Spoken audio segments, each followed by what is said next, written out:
All right, everybody. Welcome into Around the Felt. We got the Week 11 predictions pod. I'm your host, Reagan Loescher.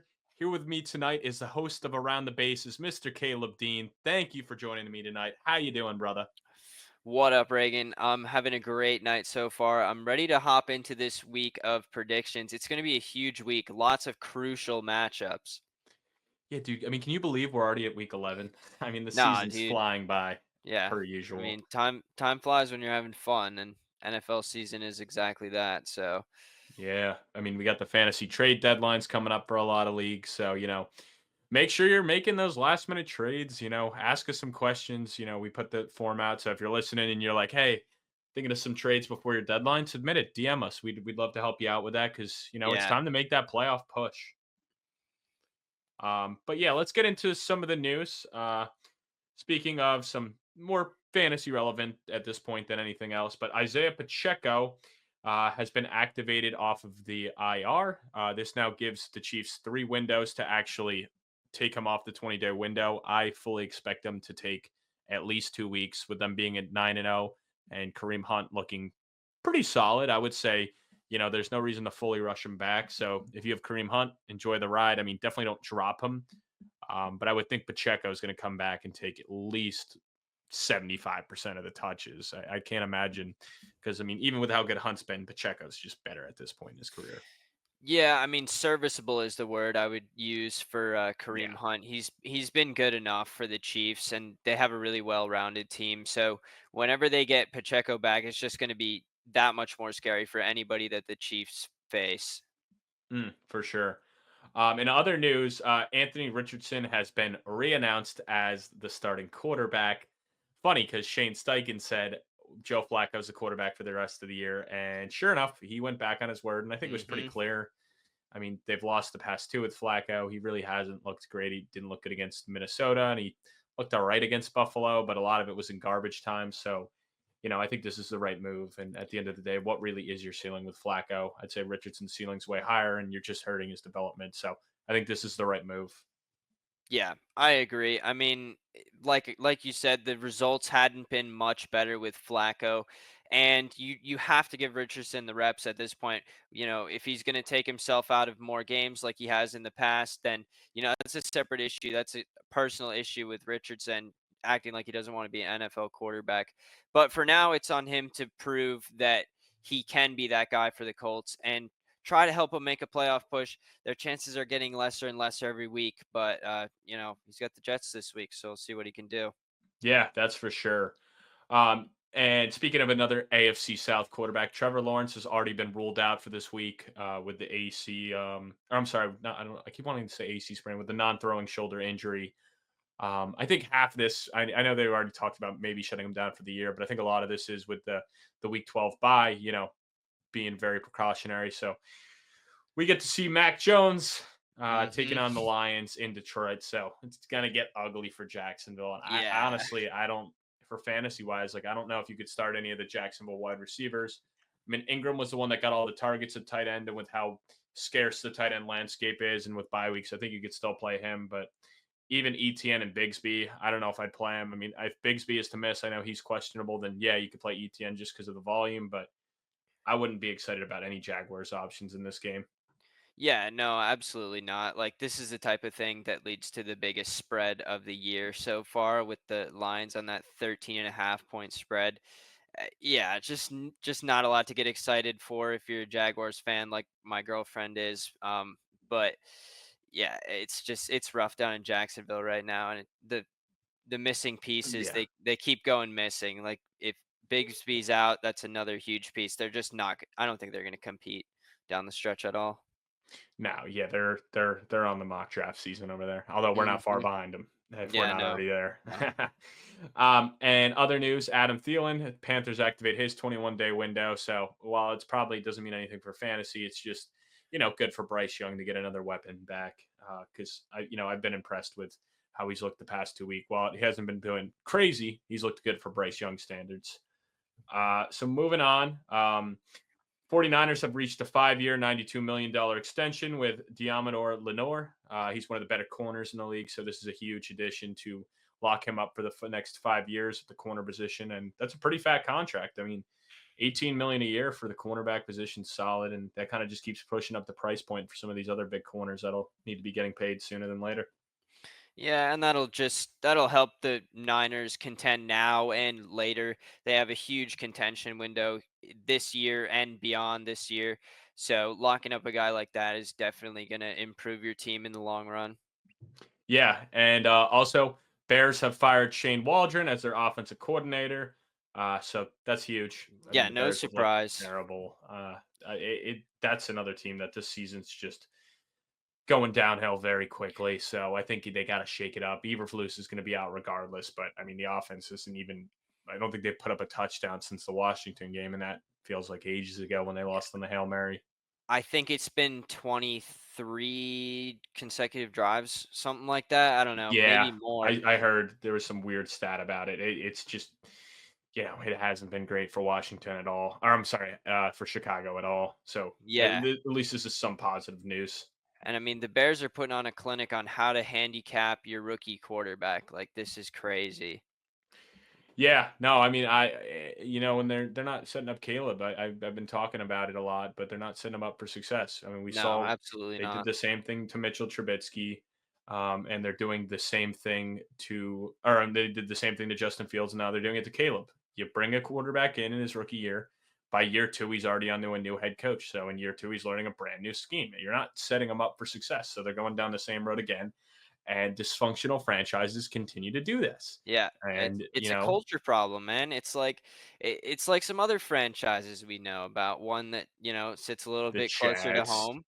the Yeah, Browns. I mean, the Lions obviously are dysfunctional, but they figured it out with Goff and Stafford. At least did it. But you look at all the teams that everyone looks to and points at, and they're like, they've never won before. They've barely won, and they struggle a lot. It's always the same story with all of them. The Lions are kind of the rare exception. But even the Giants have won a lot, but they're kind of going down that same path. Yeah, Panthers too. I mean, it's just never going to set your team up for success. It really won't. But anyway, I think that was it. Oh, and they promoted Thomas Brown to be the new OC. So we'll see. I mean, I don't think it'll. At the end of the day, I don't think it'll hurt them. So I think it just gives the fans some hope. yeah. No, I don't think it could hurt them. Hopefully, it helps them. Like, we just have to wait and see. All right, let's get to the questions now. We didn't have a lot tonight, just Osty. So, Dave, I'm glad you apologized. Otherwise, we would have had no questions. So, obviously, Dave and Colin are not here. They have work obligations. So, not Yeah, their dedicated side to the grind. hustles. Yeah. Yeah, I don't get it. But, all right, Osty, let's get into your questions. His first one, and Caleb, I'll let you answer first for all these. Uh, which team in week 11 is going to have the biggest showing? Ooh. For me, it's between the Eagles and the Lions, I think. I mean, the Lions are the obvious choice here, right? With the Hmm. huge spread, going up against a team who's just down and out. But I'm honestly very high on the Eagles tomorrow night, Thursday night in prime time against the Commanders. Big matchup for both teams. A lot of big matchups this week, but the Eagles have been so hot. The Eagles have scored they've won by 20 or more points in 3 out of their last 4 games.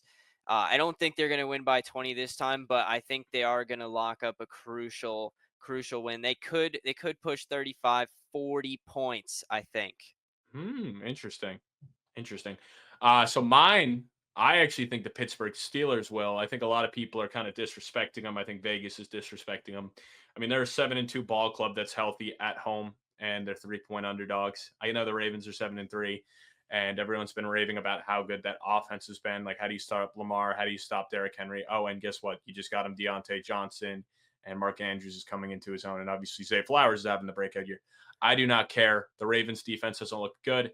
I've been impressed with how much better the Steelers' offense has been with Russell Wilson at the helm. So, yeah, I think they're going to have a big showing this week. I'm not saying they're going to blow out the Ravens by any stretch, but I think they're going to get a big win here. They're going to end up taking a game and a half lead in that AFC North, and they're going to show, like, hey, don't disrespect us. We're a good football team. I mean, Mike Tomlin's been one of the most consistent coaches. for a long time now. So don't be shocked at all if they come out and they kind of kick the Ravens' teeth in and they have a good game plan to stop the run game because these teams are very familiar with each other and Pittsburgh's defense is a lot better than Baltimore's at this point in my opinion and I like the Steelers' offense more than I like the Ravens' defense, so that's kind of why I lean that, and it helps her at home. So Yeah, I mean, there's a lot of teams this week. Honestly, I could see having big showings. There's some that I anticipate to have basically no showing at all. But like there, you could look at the Steelers, you could look at the Ravens, you could look at the Bills, you could look at the Niners. There's a lot of possibilities. yeah, for sure. No, I mean it really is a good slate this week. It is. Uh, so his next question is, which matchup in Week 11 is a must watch to you? I mean, that's an obvious answer, Austie. That's going to be Chiefs Bills. Like this is one of the biggest regular season games of the entire year. Bills at home. If Mahomes is an underdog again, the storylines are just out the ceiling here, and you have to tune in and watch that one, Austie. All right. So that's a good question. So next up, his final question is, oh, I'm sorry, I didn't answer myself. I probably should do that, Austie, since you're asking us both. Yeah, I mean, I agree with you on the Chiefs Bills, obviously. I think you can't go wrong with the Commanders Eagles Thursday night football division Mm. matchup. I mean, two 7-win teams and Ravens Steelers as well. Division matchup, two 7-win teams. So I like those a lot. I honestly also think the Bengals Chargers will be very good. I don't know. I do think the Chargers win here, so I think this will be a nice game for them to really show, like, hey, we are legit. We don't just beat up on bad teams. And I think they're going to make life hell for Burrow this week. So I think they get it done, but I still think that's a very good game that you want to watch. All right, Asti. So his final question is, which player is going to have the biggest week for fantasy in Week 11? Ooh, how about you answer that one first, Reagan? Yeah, no problem. So I always like to answer this question without doing quarterbacks because I think, Yeah. quarterback's an easy choice. So, and I think a lot of people, they're looking for the flexes and stuff. Um, so to me, I actually think I'm going to go out on a limb here and I could be totally wrong on this one. I really could. But I think Devon A Chain is going to have a massive week against the Raiders. Honestly, I'm projecting him to go over 100 scrimmage yards in this game. I think he'll be pushing 150. I think he'll get in twice. He's been very active in the receiving game. Obviously, we've seen Tyreek Hill struggle. A lot of teams have, been trying to play it where they're taking him out of the game. So I think this has been leading to a lot of success with A-Chain. So I fully expect him to get over 30 fantasy points this week in whatever platform you're playing on. I would start him with full confidence, and I think he's going to be the driving force behind a huge win for Miami and a must win for Miami too. Because you're 3-6, but you're only two and a not even you're only a game and a half back of the Denver right now for that last spot. So you know the playoff spot is within grasp. So you got to get a win here. Yeah, I mean, I could also go the Dolphins route and just say Tyreek Hill because he's just so due. Like the Raiders are a relatively tough defense, but I mean, people who have Tyreek Hill in fantasy, they're pissed off. And Tyreek, I'm sure he's pissed off as well because he's not getting the looks that he should. And I think that Mike McDaniel is going to scheme up some stuff and get Hill involved in winning this must win for the Dolphins. So that would be one. Also, if I did go the QB route, I think Jalen Hurts is going to be top three, if not the leading quarterback in fantasy this week. He's just been lighting it up the past 3 or 4 weeks, which coincides with the Eagles' success, obviously, because it's the most important position in sports. But I mean, he could go for 4 touchdowns easily against the Commanders, I think. Yeah, no, I like that. And another one I do like is Jonathan Taylor against the Jets. I don't care. I'm not going to be a homer here. I'm not going to be biased. We can't stop the run. And, he's one of the better running backs in football. We've seen him at times being the best running back in football. I think Anthony Richardson coming back is good for him because teams now, cannot stack the box, but it also opens up more of that playbook for the run game because you're adding in more read options, RPOs, and that kind of stuff. So I like that aspect of it, but also the Jets just can't stop the run. So I think Anthony Richardson combo with Jonathan Taylor on the RPO and the read options this week is going to be terrible. So I think he'll go for over 100 yards, no doubt, on the ground, and he'll probably put 2 in the end zone. So I wouldn't be shocked either if he ends up being the fantasy football point leader this week. Yeah, that's a good pick. I mean, if you watch the Jets, you know that we're a liability against the run. So Very much so. Very much so. All right, Osti, thanks for all the questions. So let's get into the games, my man. We'll start off with the Thursday night game this week. What a matchup it is. I'm very hmm excited for this one. The Washington Commanders will be traveling to Philadelphia to take on the Eagles. Eagles in this matchup are 3.5 point favorites. Over under set at 48.5. So, division battle. Obviously, both teams, it's become a 2-man race at this point because the Giants, they're done. And Dallas seems to be done at this point. It looks like Dak's out for the year. And even if he's not, I don't think they'll be able to catch ground. So it's a 2-man race. Philly wins here. They take a game and a half lead. Washington wins here. They take a half a game lead. Obviously, Washington hasn't had their bye yet. So they're 7-3 versus Philly, who's 7-2. But who are you backing this week, Caleb? I'm back in the Eagles. It honestly hurts me a little bit to do so. Pun No, intended. no pun intended.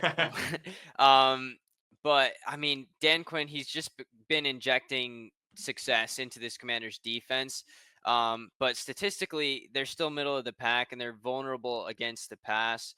And I expect a big game here from Devontae Smith or AJ Brown. I feel like there's going to be a lot of deep passes down the field that these Commanders corners are going to get beat on, and the Commanders, in the end of the day, they're still in a fine position to make the playoffs if they did Oh, yeah. lose this game. So, but they will have to beat some division opponents down the stretch. However, I don't think it's going to happen in this game. I think the Eagles are too hot. They roll, and they're going to win by at least 10, in my opinion. Wow, so you're expecting a blowout. I do have the Eagles winning. I think it'll be close. I think these teams will actually split the series, so I like Washington when it goes back there. I'm kind of consistent with that when it comes to these close division games. Usually, the home team gets the 3-point hook. In this case, that's what they're giving Philly. So, when this game's in Washington, I think they'll get the 3-point hook, and I'll back them then. But and to your point, I do think it will be a big Smith game here. I know the Commanders went out and got Marshawn Lattimore. I expect him to shadow AJ Brown in this game. He won't take him out. You don't take AJ Brown out, but I think No. Philly will make a conscious effort to, more so avoid that matchup and pick apart some of the weaker secondary members who will be on Devontae Smith. So with that being the case, I do expect Devontae Smith to have a big game here.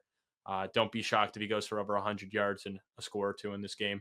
I know Goddard may miss as well, so that just means more opportunities for him as well in that sense. So I like that. So it sounds like we're both on Philly, not only to win but cover. So nice to be on the same page there. Walmart, I'm sorry. I know you were all pissed off in the comments. I faded the Commanders the past 3 weeks, and you felt a little disrespected with me taking the Giants and Panthers over them.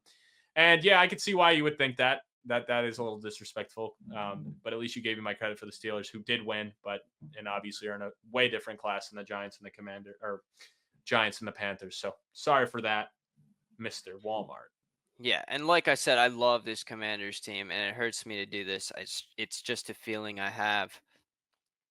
Yeah, I mean, what are you gonna do? I mean, it's we'll see. Either way, I think both teams are shoe-ins for the playoffs at this point. They both have cupcake schedules down the stretch, so this is Yeah. honestly some of the hardest. This might be the hardest game for both teams at this point. hmm Um, but let's move on. We got to talk about this game. Let's get it out of the way right away. Colts will be traveling to take on the Jets. The line is Jets as 4-point favorites. Don't really understand why, but we somehow get respect here. The over-under set at 43.5. We already talked about it before. It will be Anthony Richardson, not Joe Flacco, which actually scares me more for the Jets because of the ability with Anthony Richardson's legs, something that we cannot stop. So I think his rushing yards over lock. Jonathan Taylor's rushing yards over lock. Pass catchers probably take the under because Anthony Richardson cannot pass the ball unless it's a deep ball. Somehow the guy throws an amazing moon ball. Outside of that, not a whole lot there. And on the Jets side of the things, I mean, I don't even know anymore. I actually took the Colts, and I am taking the Colts to win and cover here. I'm just defeated at this point. I don't know if I want us to win. I mean, yeah, is there still a world we make the playoffs? Yeah, ideally, like maybe you get in at 9-8, but probably it's 10-7, which would mean we'd have to win out.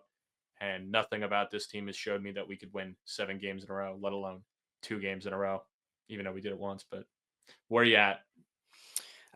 So I actually have the Colts covering, but I have the Jets winning, which honestly goes against my better judgment. Again, I don't really know why the Jets are favored here. I think this is going to be an ugly game. Rodgers just had one of his worst games as a Jet, if not the worst. Mm-hmm. Rodgers' longest pass against the Cardinals was 15 yards. That cannot happen again if they're going to win this game. Like, you have to get your receivers involved. Devon or Yeah, I mean, these receivers, they can't be dropping passes. Like, it's just a feeling I have. The Jets, they're so inconsistent, man. Like, I thought they were going to show up against the Cardinals. I thought that was going to be a great game, back and forth, potentially keep the season alive, but they just got their doors blown off, and the Jets, they look rough, and I'm almost rooting for them to lose at this point, and that's why I think they're going to win. Simple as that. Yeah, I don't even know. I mean, it's actually crazy to me that we've been favored in 8 of our 10 games, and we're 3-7, and we're about to be favored in this game as well. So that now becomes 9 out of the 11 games we've played in this year where we have been the favorite. Yeah. So it's just absurd to me. Um, Something I do love here, I love the under in this game. I believe the line is 39, 39. mhm. I don't know if you can uh, confirm. it may have been. I don't know. Right now, I'm seeing 43.5. I don't know if that's reflecting the Anthony Richardson news or not. Where you got that? But I'm seeing Um, on ESPN bet right now 43.5. yeah, because I mean the Colts, they've shown inability to bring it home into the end zone, and the Jets haven't scored anywhere close to even 30 points in any of their matchups in No, recent memory for me. nope. So I like the under on this game. There's no way I'm putting money on either of these teams. This is a coin flip for me. I Stay just have away. This is a stay away game. Oh, for sure. And Reagan, I did want to ask you. So, at what point do you start thinking about draft picks here? Are you already thinking about it? Yeah, I mean yeah. I'm thinking about it. I've been giving it some thought. I don't know if I want us to draft a quarterback. I would like to see them give Jordan Travis a chance. Um, Yeah, me But too. also, like, I don't know. But then again, if you draft a quarterback, maybe you let him sit the bench next year, really learn from Rodgers. Because, while Rodgers might not be what he once was, I mean, he's still, I think someone that would be good to sit behind and learn from. Um, I don't know. I mean, we probably don't go maybe O line, but I would think it would be really nice. Honestly, I would love for us to just get some Mauler D tackle. I mean, I haven't really done a full in depth thing, but it would be nice to get like a run stopper to pair with Quinnen Williams because Yeah. Well, I mean it that's just looks by like far the biggest hole to me. a hole that we need to plug. Like, Quentin Williams doesn't look like the same player this year. I don't know No, what's going on with him, but he's an all pro, and now he's not sacking anybody.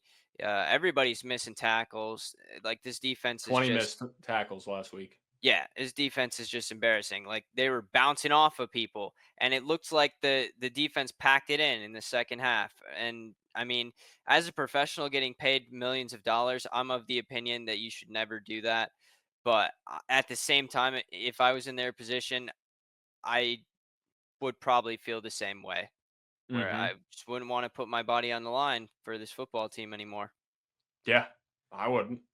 But let's move on. I'm over talking about our Jets, and Yeah, also, absolutely. I didn't say it before. We do have 4 teams on a bye this week: Cardinals, Panthers, Giants, Bucks. So we only have 14 games against once again this week. That's all right. No London game this week, and of course, they don't do the thing that makes sense. We get 3 or 4 o'clock games again. I never understand why you overload the 1 o'clock games. So we got 10 at 1, or I'm sorry, we got 8 at 1 o'clock, 3 at 4 o'clock, and then 3 prime time. So I don't know. I think 7-4 would be a little bit better, but whatever. Whatever, NFL schedule makers. Piss off the fans. Piss us Yeah, off. keep doing it. But let's move on. We got another hell of a good division matchup here. We were talking about it a little bit earlier in the questions. The Baltimore Ravens will be traveling to Pittsburgh. Both teams coming in with 7 wins on the year. Ravens, though, 3-point favorites. Over under set at 47.5 here. I'm backing the Steelers. I said it before. I kind of got into a lot more details with it, with just the fact that I really believe in their defense. And I do think a lot goes into these division matchups where, a lot of people are like, how do you stop Henry and Lamar? Well, while the Ravens haven't had Henry, obviously, throughout their division matchups with this team, the Steelers are very familiar with Lamar.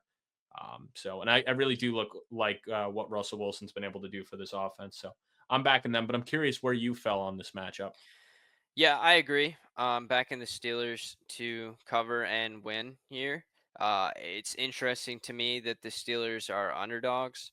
I love that. I might put that in a parlay, but I just the tipping point for me is the fact that the Ravens uh passing defense has been beyond mediocre this year, Yes. and Russell Wilson with these moon balls that he throws deep down the field. I think they're going to get cooked on that. If George Pickens can keep his head on straight and haul in some moon balls, the Steelers are going to have a good time here. And Wilson, last game he chose his spots, 195 passing yards, 3 touchdowns. I could see him repeating the 3 touchdown stat, but maybe closer to 300 on this one.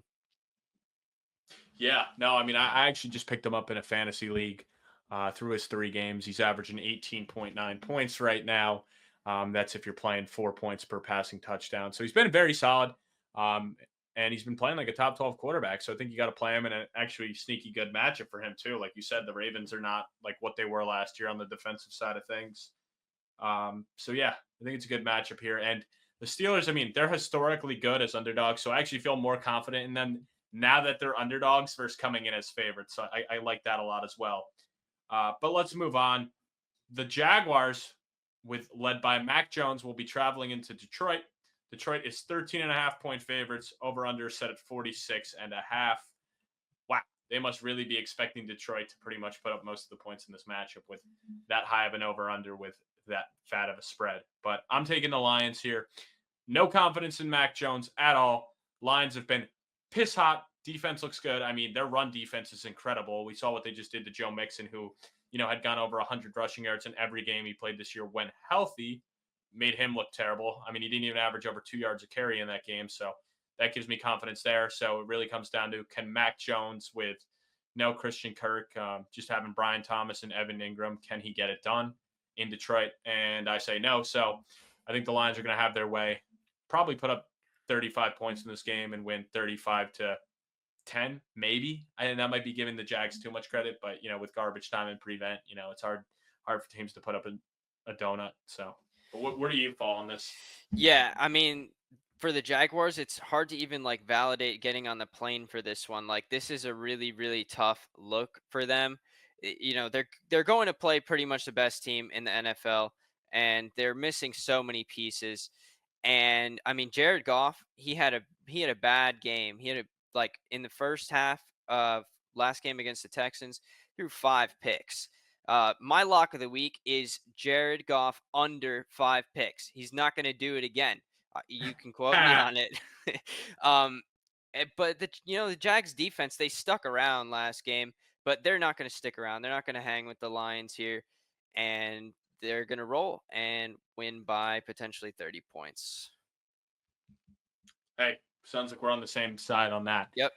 Next up, we got the LA Rams traveling to take the Patriots. The Rams are getting some respect, though. 5-point favorites on the road here, over under at 43.5. Patriots obviously have been overperforming this year, even though they're 3-7. I mean, I've been very impressed with some of their wins this year. Actually, all of them have been against teams that I thought were going to be in the playoffs. So I'm very thrilled with what they've done. And the Rams, they're getting healthy at the right time. I know they just lost to Miami at home, but this is just a must-win spot for them. So I'm backing the Rams here. I got them winning and covering. I think this will be a nice bounce back game for the Rams offense as a whole. I think they do get in the end zone this week. I don't think it comes down to, them stalling out and having to settle for field goals 6 different times last week. I know they missed one, but, you know, I think that will change. So, but what do you got here? Interestingly, I have the Pats winning and covering. It's a Wow. Yep, Okay. it's a gut feeling. I have the Pats winning by a field goal. And my reasoning is that the Pats have really turned a corner here ever since Gerard Mayo called his own team soft. They just have been playing with a different mentality. And the Pats defense has been sticking it to a lot of these good teams. And what I saw from the Rams last week was disgusting. And obviously, for their sake, I hope that it doesn't go that way again. But Matthew Stafford, he's thrown a pick in 6 consecutive games now. I think he'll throw another one here, and maybe the Pats score on a pick six or something. But I have the Pats winning here by a field goal. Fair enough. That's a bold call, but I'll give it to you. I mean, hey, I've doubted the Pats a couple times this year. I got knocked out of a survivor pool because I took them to lose to the Bengals in week 1, and I got knocked out in another one because I took them to lose to the Bears this past weekend. So, they're a team that likes to get the upset wins, and hey, why not? Let's add another one to the resume. Yeah, And and it's another team that is overperforming expectations. They're for not they're sure. not they're not world beaters by any means, but like their division is so bad. They almost look like the second best team in the division. Like it's rough. Yeah, yeah, yeah. Almost. You can make a Almost. case. You You definitely could make could. a case. You could, especially if they win this week. Imagine if they win this week. I would totally argue they're the second best team in their division. Yeah, no, you definitely can make a case. And for you Pats fans listening, you're probably laughing because you're like, we're not even supposed to be good this year, and we're still within par of the Dolphins and the Jets. So not ideal. But let's move on. The Browns will be traveling to New Orleans to take on the Saints. Saints are 1 point favorites in this game. Over under set at 44.5. So Vegas is expecting this to be a very close game. I'm backing the Saints here at home. I was very impressed by what I saw last week from the Saints as a whole. It seems like the team was way more fired up with obviously the Rizla as the new head coach there. Dennis Allen, I'm not sure why they kept him around for so long. They really never did anything under him, but boy, did he have a long tenure there for a guy that didn't do much.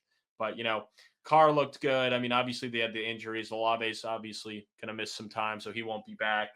Shahid's out for the year, and I know the receiver core is weak, but they still got Alvin Kamara. They still got Derek Carr. And boy, does that defense play good when they're at home. So I'm taking the Saints here. And Jameis Winston going to do Jameis Winston things. It'll be like back in the day when he was the Bucs quarterbacks throwing some interceptions to that Saints defense. Yeah, we'll see. Jameis Winston, he's such a wild card, man. I actually have the Yeah. Browns winning and covering here. It's a coin flip game. It really is kind of a pick 'em. You don't really know what to expect from either of these teams. Like, yeah, you did see good things from the Rizzler and his minions the last week. But realistically, did the Saints really win for any other reason than Young Ho Koo missing 3 field goals? Yeah, I mean that definitely helps when a kicker goes 1 of 4. That definitely doesn't hurt your case for getting a win. Well, yeah, I mean, statistically, it would have put him over the Yeah. top. But another thing is that I'm gonna flex Cedric Tillman in fantasy just because I'm kind of down and out in our fantasy league. So I'm gonna take a chance. I'm gonna say Jameis Winston has a little revenge game here, and the Saints defense, they're also giving up the 7th most fantasy points to wide receivers. So I'll take a chance on that. But again, it's a coin flip game. I'm going with the Browns. Yeah, I don't have an issue with the Tillman play at all. I mean, he's the past 3 weeks, or well, he had the bye last week, but prior to that, he had 3 straight weeks where he was very fantasy relevant. So I kind of view him as a high end flex at this point. I think he's a must start in your lineups. I mean, unless you have one of those incredible teams and you really can't put him on the field, but if you're one of those teams trying to make a playoff push, he should be in your lineup. And he's kind of, I don't care, like last or 2 weeks ago, they were down, getting killed all game, and he had the garbage time touchdown, but that was enough to salvage the week. So he's kind of matchup proof in my opinion. So I'd play him with full confidence. Yep. But let's move on. Minnesota Vikings will be traveling into Tennessee to take on the Titans. Line is at 5.5 points in favor of Minnesota. Not shocking at all, considering they're 7-2 versus 2-7 Titans. Low over under at 39.5. I think a lot of that has to do with the Titans really aren't a great offense, and then the Vikings. I mean, last week only mustered 12 points against a terrible Jacksonville Jaguars defense. So I think that's kind of more saying, hey, Sam Darnold is not looking like that MVP type candidate we saw early on, and a lot of the cracks are starting to show of why, hey, this guy never panned out as a starter in this league and was bouncing around a lot. But regardless, I actually ended up going with the Titans to cover and win here. And the main factor behind that is I like their defense, and I do not like how Sam Darnold has been playing as of recent. I mean, he's really, really been struggling. He's up to 10 interceptions on the season now. And when you go into Jacksonville, yeah, it's going to be a tough matchup on the road, but 3 interceptions against one of the worst defenses in the league with no touchdowns to show for it. And in the week prior against the Colts, you had another 2 interceptions. I know he had the 3 touchdowns, but even then, I mean, he was making a lot of stupid mistakes. So I think a good Tennessee defense is going to make you pay for it. And hey, I could be wrong here, especially with Minnesota's defense and how blitz happy they are. I would imagine Levis will struggle. But one thing I am confident in is the under in this game. I think points are going to be very far and few here. So at the very least, I like the Titans to cover because I don't think there's going to be a ton of points. And if you're going to give me 5.5, I'll take it. Yeah, I totally agree on the underplay here. I could see this game being like, I don't know, 10-7 or something like it. This is Similar to just last week for the Vikings. this is gonna be a tough game to watch. And I actually flip flopped on this one. This one was one of the hardest ones to pick, but I'm wearing their hat. We're gonna take Yeah. the Oilers here, aka the Titans, To win as but well or just to cover? no, to win and cover. So Oh, we're both in on the upset this yeah, week. yeah. I mean, they're due, man. They really are due. And Arnold threw 3 interceptions against a terrible, terrible, terrible team. And the fact that Sam Darnold and the Vikings held possession for 42 minutes against the Jaguars, and they still didn't muster up any touchdown passes or anything like that. That's a huge red flag for me. And Hmm. This Titans defense is much better than Jacksonville. So yeah, I mean, give me the Titans here. Hey, I love it. I'm all for that. All right, let's move on. We got the Raiders traveling in to take the Dolphins on in Miami. Dolphins, though, 7.5 point favorites. Over under set at 44.5. A lot of respect given to the Dolphins, a team that only has 3 wins, but obviously a lot of those losses came without Tua. He's back. The Dolphins offense looked way better. I mean, still not full what they can be, but a lot better than they had been looking. And they get the win in LA. So I'll be back in the Dolphins here. I'm taking them to cover as well. I talked about it earlier. I think this will be a big A chain game here, but I just think with the Raiders, like the wheels are falling off. I know they just announced Minshew will start again, but he's been terrible this year. I mean, 6 touchdowns to 8 picks. Antonio Pierce has already benched him twice this year at different points, so I wouldn't be shocked if we see it a third time and we get some Desmond Ritter. Um, and I just think the fact that the Raiders can't run the ball really puts a lot more stress on whoever's the quarterback. So I don't know. I do think Bowers and Myers will be all right in this game, but I just have the Dolphins in a blowout here and a much needed win here. And the Raiders, they just keep losing. Go get that. Go get the quarterback you want for next year because he's not on the roster and the season is a wash already. Yeah, I mean, as long as Tua doesn't try to make any more tackles with his head, I think the True. Dolphins win this easily. Um, Dolphins O line performance is going to be crucial in this. They got to open up holes for A chain here, and can they give Tua enough time in the pocket to get some passes downfield? Because a lot of what we saw in the last game for the Dolphins was short, quick passes from Tua. But are they going to be able to get him enough time where you can get Hill out in some space and give him a nice catch and run? Because Tyreek, he's pissed. He's been pissed all season. And making 3 catches for 16 yards last game, he's going to be Oh, fired up. He's going to be absolutely disgusted, and he's going to be wanting more. He's going to be fiending, if you will. fiend. I fully expect Tyreek Hill to be the leading receiver in this game. No more Waddle. It's going to be the Tyreek Hill show in this game, and I do think the Dolphins win comfortably at home. And they got a win last week with under 300 yards of total offense. So I think they win by a touchdown. Does that cover the spread? What's the spread? 7.5. Yeah. Okay. So you know what? They're going to win by 10 because I do have them covering. All right, love it. And to your Tyreek Hill point, obviously he hasn't been over 100 yards since week 1, but I do think this is the week where he gets back on track with that. He is dealing with a hand injury as well, so it's something to be noted. But I feel confident that he can go over 100 in this matchup. Well, yeah, I mean, maybe Dolphins fans can scheme up a way for Tyreek Hill to get arrested before the game, and then that'll push Yeah, him over 100 yards because yeah. that seemed to work the first time. For sure.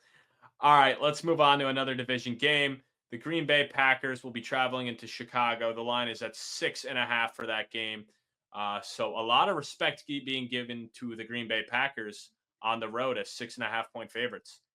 So I actually did take the Bears to cover, but the Packers to win because, the Bears really haven't looked good. But at the end of the day, they're at home in a division game. So I'll take all those points. I do think the offense will look better for Chicago. I don't think it can get any worse. So hopefully that was the answer to get rid of Shane Waldron. DeAndre Swift has been one of the few bright spots for that offense. So I think he's going to have to be a huge driving force behind him if they even want to compete. And then on the Packers side of things, I just think, coming off the bye, I think they'll have a good game plan. Jordan Love's going to be more healthy in this. So I think the combo of Josh Jacobs and just, all those different pass catching options you can throw at you will just be too much for them. And also the Packers defense has been very good this year. So I would imagine they're going to get a lot of sacks on Caleb, but it's just too many points for me in a division game to not take the Bears to cover. Yeah, I'm actually taking the Packers to win and cover here. Wow. I just think the Packers are that much of a better team. It's not going to be a blowout, but it's going to be enough to cover. Um, Caleb Williams, he's just like engaged in a mental battle with himself out there constantly, and that's the type of thing that leads you to get sacked 9 times like he did last week against the Patriots. It's a sign of indecision. It's a sign of poor coaching, and it's a sign of lack of confidence for Caleb. And you hate to see it. You really do, because you want these young quarterbacks to succeed. But like we talked about, he hasn't been put in a position where he can do so. Jordan Love, like you mentioned, this coming off a bye week is going to be huge for him. He'll be able to feel like his normal self again. He'll be able to slang that thing all over the field. Lots of mouths to feed on this Packers offense. I'm going to be sitting Jaden Reed this week. I Wow. just Why is that? I think the Bears defense does enough to limit his yards, and I have Puka, and who else do I Yeah. have? Oh, I have Darnell Mooney. So All I right. like I don't both of I those. don't hate that because you would think Sertan will be shadowing London, which means Mooney will be Yeah, more the guy there. And then that's what I'm obviously you're thinking. you're not Puka's a must start every week. Absolutely. Especially after last year. But yeah, fair. I don't blame you on that. I would have done the same. But let's move on. Speaking of Darnell Mooney, who you just talked about, his Falcons will be traveling into Denver, where they are 2.5 point underdogs. One, I was kind of shocked when this line came out. Over under set at 44.5, and I will be backing the Falcons here. I really do not. I can't be sold on Denver. Atlanta, they've been struggling a little bit as a recent, but I think this is a get right game for them. And I think the Broncos, they're already overperforming. So if you ask the Broncos fan, like, yeah, I'm sure at this point they want them to make the playoffs, but I can't see it happening. I think they fall to 5-6 here. I do think the game is close. I think Bo Nix is very startable for fantasy. He's proven that at this point. He's a very good quarterback. But at the end of the day, I have Atlanta winning here. I think Kirk Cousins gets it done here. And I think Bijan could have another big week like last week. Well, so I don't feel good about this. I will come out and say that. But I have the Broncos winning and covering here. Oh, Um, okay. yep, I lots of hot takes coming from me over here, but it's clear at this point to me that the Broncos have like top 5 borderline elite defense here. And the Falcons, they have equally elite offense. Statistically, this is the 5th best defense against the 5th best offense. So it's going to be a game of whether who can tip the sides, defense or offense. And Cousins has been consistent, but something feels wishy-washy. Something feels off here about this Falcons team. They did not have a convincing performance last week. You can't trust your kicker now. It's like when you're in a bad relationship and you find some weird dude on your girl's phone. You can't trust your kicker now. The trust factor's gone. Bijan Robinson finally broke 100 yards rushing last game against the Saints, and Hmm. that's a part of a reason that they ended up in the position that they did in that game. However, if the Broncos can limit him, which I think they do, they're going to have a great chance to win. And Bo Nix, he's continuing to improve. He's playing great. He's getting it done. He threw 4 interceptions in his first 2 games, only 2 interceptions in the game since. It's going to be close, but I think the Broncos take it at home, powered by their defense. Hey, I love it. I love it. We shall see. Next up, we got the Seattle Seahawks traveling to take on the 49ers. 49ers, 6.5 point favorites. Over under set at 48.5. I'm back in the Niners here, man. I've been harping on how bad Seattle is all year. I don't care if they're coming off the bye and what game plans they have. At the end of the day, their defense sucks. The 49ers are getting healthy. I know they struggled with the Bucks, but to your point before with Young Ho Koo, Jake Moody went 1 of 4 on kicks as well. So, he makes them all. We're looking at a completely different game when it comes to the Bucks. And hey, CMC is healthy. He looked good to me. He went over 100 scrimmage yards. And when the Niners have him, they're full go and they do not lose games. So they were able to already destroy Seattle in Seattle without CMC. So I don't think that'll be an issue here. I got the 49ers rolling here. They win by double digits. That offense is just too much for that Seattle defense. Yeah, I think I agree with you totally here. I think the 49ers roll. I think this is sort of a start of something good here for the 49ers where they can go on a little hot streak. It's very interesting the kicker troubles we've been having around the league. It's Yeah. spreading to multiple teams now. First it was Zerline, and then it was Koo, and then it was Moody. But regardless, I think the 49ers are going to make a statement in this game and take it handily over your self-proclaimed fraudulent Seahawks. Yeah, no, I just really do not believe in Seattle. I know they're still in the playoff race, obviously, at this point, but I'm not buying into it. All their wins outside of the win against Atlanta to me have been very cupcake-ish. Obviously, the 3-0 start, but since then, they're 1-5 in their last 6. So I think they go to 1-6 in their last 7. But let's move on to probably the best game of the week. I mean, you can make a case for some other ones, but this one's going to be fireworks. It's going to be our big bet of the week as well. But first, before I even get into it, our big bet is loser has to drink a bottle of hot sauce. I'm down to just go money line here because the Bills are 2 point favorites. I say we just do money line, money line. Hmm. I'd feel pretty shitty watching you drink a bottle of hot sauce if the Bills win by 1 point. That would feel like a Mickey win. So I'll do money line with you on this one. So if the Chiefs win, Caleb will be down in a bottle of hot sauce. If the Bills win, I will be downing a bottle of hot sauce. So, not the craziest punishment we done, but it'll be spicy to say the very least. But Yeah, I mean, let the best team win here, and in my opinion, the best team is the Bills. The Bills have the Chiefs could have lost every single game that they have won this year for a mhm. number of different factors, whether it was the referees or it was one play reversal or anything like that. And I know what you're gonna say. Mahomes is underdog, whatever. He's 12-1 against when he's an underdog. But I mean, the Bills are at home. They're 4-0 at home. They're gonna have their crowd behind them. This is like the this is just a classic matchup. This is like the Brady Manning matchup of this generation. And I think Buffalo's gonna win here. And I mean, the Chiefs again last week, they got tested by the Denver Broncos. The Chiefs have done nothing to earn my trust other than squeaking out these games. And I think if it gets to the playoffs, you can't really squeak out games anymore. I think the Bills are a bigger powerhouse of a team here, and I think they're going to win.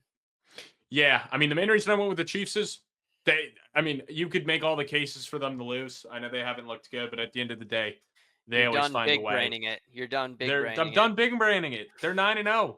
They win ugly. They win. A win's a win. I don't care. You know, they're still winning games. So it doesn't matter if you win by 1 or if you win by 30. They're winning every single game. They're always finding a way. At the end of the day, Patrick Mahomes is a whole nother level than Josh Allen. I do not care when it comes down to the clutchness. Allen could put up all these crazy stats, but at the end of the day, Mahomes is just a different tier. But not only that, the Kansas City defense has really been just incredible this year. So I have a lot more confidence in them than I do Buffalo's defense. And, you know, obviously Keon Coleman, Amari Cooper didn't go last week. So that kind of makes me a little nervous. If they're not able to go, I mean, Josh Allen with, you know, Khalil Shakir and Matt Collins as his top 2 targets. Oh, and Kincaid as well left the game. So if he's out without a lot of these weapons, I think it's going to be hard.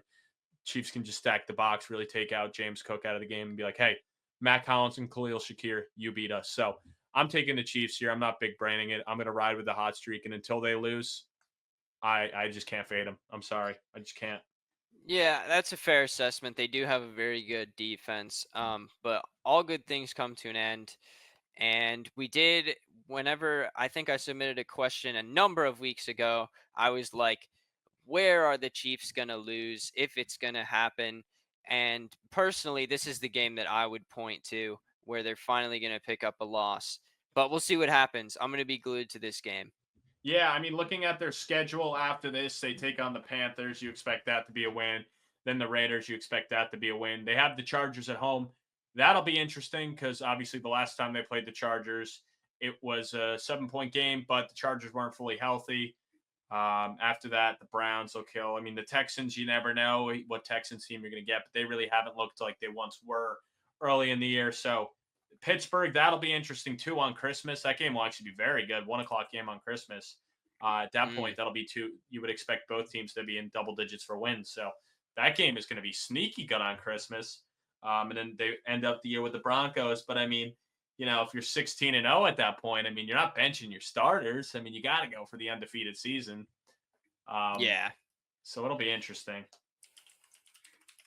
Uh, I look at the Steelers matchup. That's the one that really sticks out to me. If they don't get it done this week, I would think that would be the one that they could lose just because of how frisky that defense can be. Mm. But let's move on to Sunday Night Football. The Bengals travel to take on the Chargers. Chargers 1.5-point favorites here. Over under 47.5. So a very high line. I guess they're giving more respects to the offenses than they are the defenses here. Obviously, the Bengals defense has been terrible all year, while the Chargers have had debatably the best defense in football. You know, they haven't even allowed over 20 points once this year. The most that was put up on them was 20 by the Steelers. Outside of that, no team has put up more than that. So that really speaks to how good they are. I would say, you know, this is the best chance so far for a team to break that. Um, I will be backing the Chargers here at home here. I just really believe in what Harbaugh's done there. The culture seems to be changed from what it was with Brandon Staley. I think the defense is going to have their way. If T. Higgins isn't able to go, it makes me even more confident because it really limits what the Bengals can do. I think they're going to have a hard time establishing the run. It's going to need Joe Burrow to be superhero again. But when your defense is as bad as they are and really inept to stopping anything, unless it's a bottom tier offense, which the Chargers, in fact, are not, it just doesn't give me confidence. So I'm back in the Chargers here. I do think it will be close. I like the under. So I lean more on the side of the Bengals having a better game defensively than the Bengals offense lighting up the Chargers and putting a bunch of points up. Yeah, I honestly, the Chargers are a team that have kind of gone under the radar for me this year. I haven't paid Very a ton much. of attention to them, but they're very, very good on defense. Mm-hmm. However, the Bengals are a team that I have been paying attention to, and I think they win and cover here. It's gonna be a test for the Bengals defense. Either they're gonna not show up at all, and the Chargers are gonna win handily here, or the Bengals defense is going to step up and they're going to compete with a team that they should be competing with and get the win. Joe Burrow is an absolutely clinical quarterback. Jamar Chase just went for what, like 270 or something like that. Yeah, I believe it was 261. but regardless, 3 touchdowns. Yeah. I mean, just a historic performance. Yeah. And So, I mean, if they can maintain that connection, like that might be in and of itself all that you need to tip the scales here.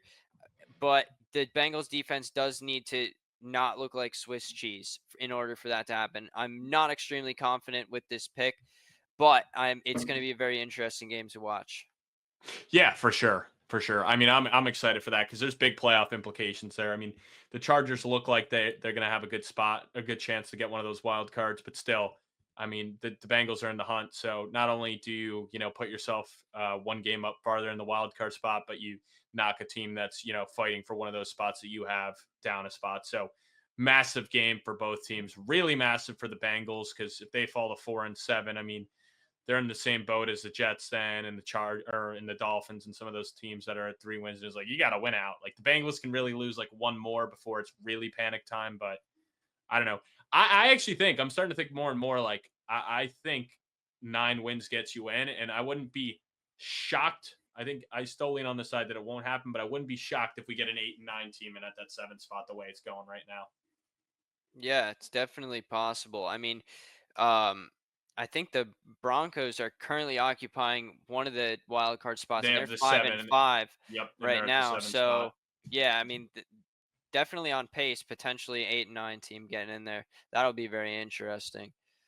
Yeah, because I mean they're 5-5 right now. So if they go 9-8, I mean you're basically saying the Broncos go 4-3 over their next 7, which I don't really have confidence that they'll do.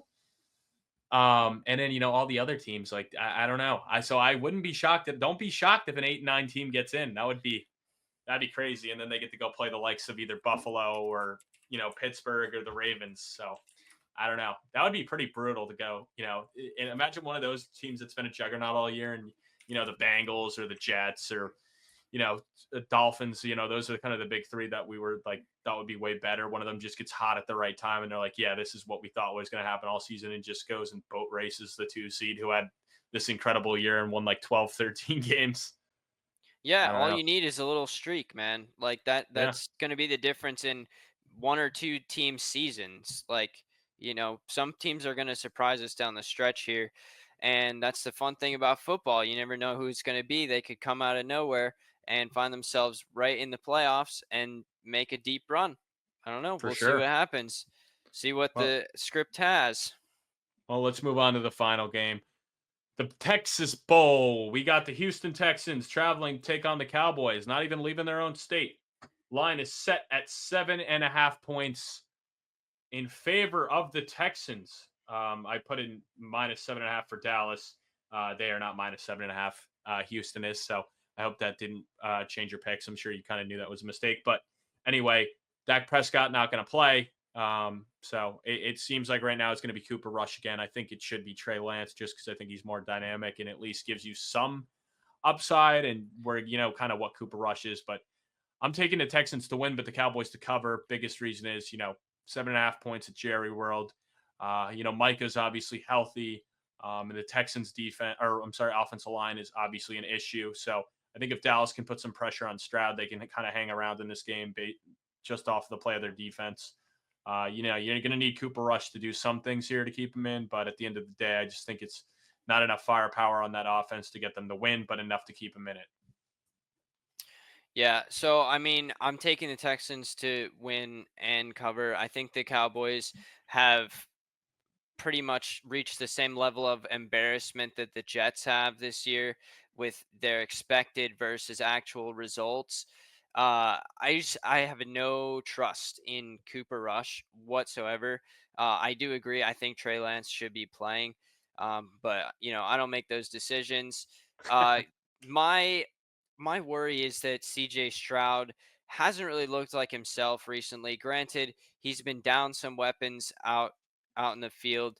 But Nico Collins is returning, correct? Yeah, it sounds like Nico will play. But I mean, even if I don't even know if they need him to go, like, if he's not ready, I mean, they obviously activated his window, but you have 21 days to do it. So I could see them erring on the side of caution. Especially the nice luxury they have is they play Monday night. They're up 2 games on the Colts, but they have the head to head against the Colts, beating them twice. So it's really 3 games. I think if the Colts lose to the Jets on Sunday with them playing Monday night, I could see them erring on the side of caution, being like, hey, we're now 3.5 games up on the Colts. We're running away with this division. We know we're going to be in the playoffs. We know we're going to have at least one home game at minimum. Let's hold Nico out one more game and a game we feel confident in winning. So I think that Colts Jets game will have a big factor in it, and it really will, play into it. But I expect them to err on the side of caution and keep Nico out maybe just one more week because it's just not worth it. Where they're at right now. Yeah, that's fair enough. And I mean, like, who would have had this big of a spread at the beginning of the year between these two teams? Like, the Yeah, Dallas Cowboys are looking like the biggest waste of money in NFL football right now. Like, oh man, it's just so bad. It's so embarrassing for their franchise. Um, but honestly, it's kind of funny. It's kind of funny. I like seeing the Cowboys fail personally, but I think the Texans have enough to get it done here. Nico Collins or no Nico Collins, Micah Parsons, he's one guy, and I don't trust this Cowboys team to score points, man. Like yeah, that it's going to be that's a it. tough one. That's it. Like sure, it might be a low scoring game. It probably will be a low scoring game if your defense theory plays out for the Cowboys, but I think that the Texans do enough to win and cover here. Well, yeah, they're really going to need CD Lamb to step up. I mean, we know they don't have a run game. That's been evident even when Dak was healthy. So CD Lamb's going to have to step up, show why he's not only a top 5 wide receiver, but the best wide receiver in football. I'm not saying he is, but I mean, I would think a lot of people would make the debate for him prior to Dak going down that he was one of the best, especially after last year. So you really got to prove why you're that top tier guy and, go out there and get 100 yards, put your team in a position to win, get open. I think they'll scheme some stuff up for him, maybe even throw him out of the backfield and just find ways to get the ball in his hands. But he's really got to step up here and have a big game. Yeah, so in that case for the Cowboys, you're leaning on two guys to win you this football game, and neither of them are the quarterback. So, Yeah. like it's just rough sledding for the Cowboys. There's just no two ways about it. Yeah, for sure. I mean, I don't think they'll win, but I think they'll keep it closer than expected. But we shall see. We But that shall. wraps up this week. I really do appreciate you hopping on. I know we're gonna try to do around the bases soon. So for those of you who are baseball guys, I mean, make sure to tune into that. We're gonna do the MLB season recap. That'll be out some point next week. Still trying to hash out the details. Yeah. As we said earlier, we're gonna be doing the hot sauce and the Bills Chiefs. So once again, if the Chiefs win, Caleb will be drinking that hot sauce. If the Bills win, I'll be drinking that. You got any final remarks? Well, if you made it to the end of this podcast, shout out to you. Drop a comment below. Mm-hmm. We got these sweatshirts, man. These things Yeah, are really really nice. I'm gonna be buying one, getting it shipped down here to Florida. Can't wait to wear it. And yeah, I mean, just shout out to the boys. We hit 400 subs on we YouTube, did. Yes. which is Yeah, we're up to huge. 406 So now. if you're here on YouTube watching our cute faces, shout out to you. Um, and thanks for having me on, Reagan. It was a great time. Yeah, and with the crew necks, like you said, I mean, hey, 4 different colors. You can check out our website, hit one of us up to buy them. I mean, it really helps us grow this thing. So we appreciate all the support. So thank you all for listening tonight. And Caleb, thank you for filling in. You filled in beautifully. And I can't wait to watch you drink some hot sauce next week. Right back at you.